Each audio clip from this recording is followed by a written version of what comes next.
Der 6. Parteitag der Bewegung geht zu Ende.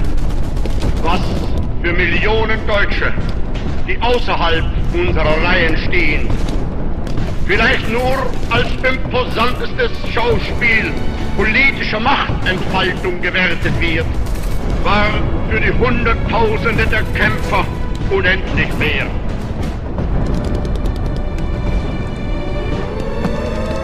Hola a todos, damas y caballeros, y sean todos muy bienvenidos a este pequeño video documental muy interesante sobre un arma de destrucción masiva, los famosos y peligrosos misiles nucleares.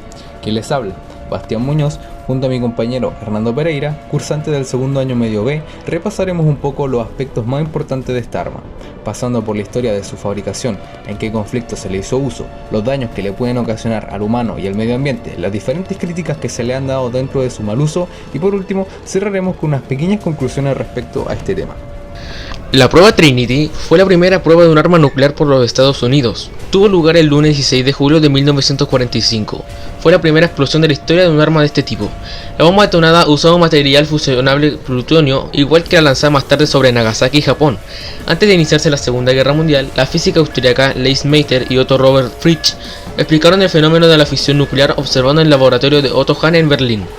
Las noticias llegaron a Estados Unidos en enero de 1939, por medio de Niels Bohr, lo que desencadenó en los Estados Unidos una gran actividad científica y tecnológica que culminaría en la prueba Trinity en julio de 1945.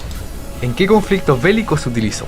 La primera aparición de esta arma fue el 16 de julio de 1945 a las 5:30 de la madrugada.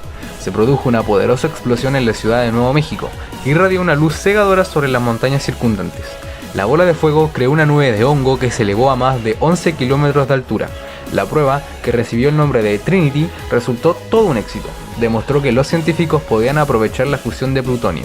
Las únicas veces que se han ocupado este tipo de arma en un contexto de guerra han sido por parte de Estados Unidos a las ciudades japonesas de Hiroshima y Nagasaki en el mismo año, 1945, dejando a más de 250.000 personas muertas, entre civiles y soldados japoneses. Lo que consiguió Estados Unidos fue lograr la rendición por parte del ejército japonés y la victoria de los aliados.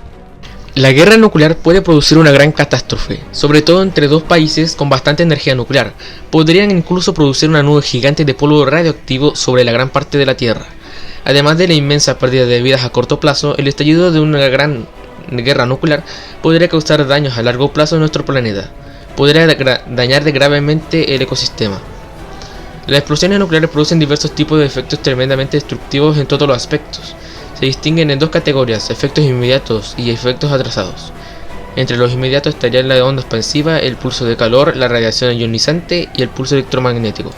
En el grupo de los retardados estarían los efectos sobre el clima, el medio ambiente y así como el daño generalizado a infraestructuras básicas para el sustento humano. A pesar de la espectacularidad, los primeros son los daños secundarios los que ocasionarían el grueso de muertes tras un ataque nuclear. Pero los daños no solo deben medirse por separado, ya que en muchos casos actúan efectos sinérgicos, es decir, que un daño potencia al otro.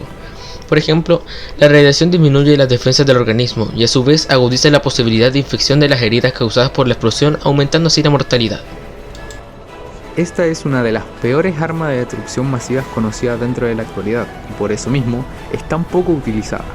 Una guerra nuclear es una amenaza latente y, según los expertos, informar sobre la catástrofe mundial que causaría puede servir para evitar que se haga realidad. Por eso, un grupo de expertos en seguridad y armas nucleares de la Universidad de Princeton, en Estados Unidos, crearon una simulación llamada Plan A, que muestra la devastación que dejaría un conflicto nuclear entre Estados Unidos y Rusia. Sus cálculos son aterradores. En cuestión de horas, habría 34 millones de muertos y más de 57 millones de heridos. El riesgo de una guerra nuclear ha aumentado dramáticamente en los últimos 2 años, a medida que Estados Unidos y Rusia han abandonado los tratados de control de armas nucleares, señalan los creadores de la simulación en el blog del Programa de Ciencia y Seguridad Global de la Universidad de Princeton.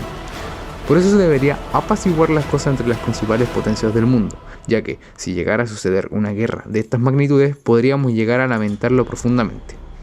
ya que estaríamos hablando de una destrucción que nunca antes hayamos visto.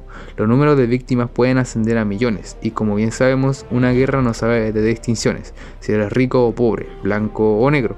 Por eso, hay que hacer un llamado a las máximas autoridades del mundo a mantenerse en son de paz, si no, los que pagaremos las consecuencias de la guerra seremos nosotros mismos, los seres humanos comunes y corrientes.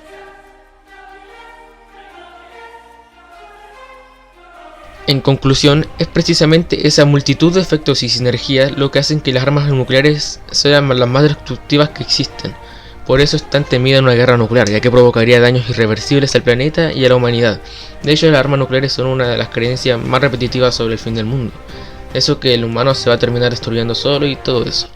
Espero que le haya sido de su agrado el video y fue un placer.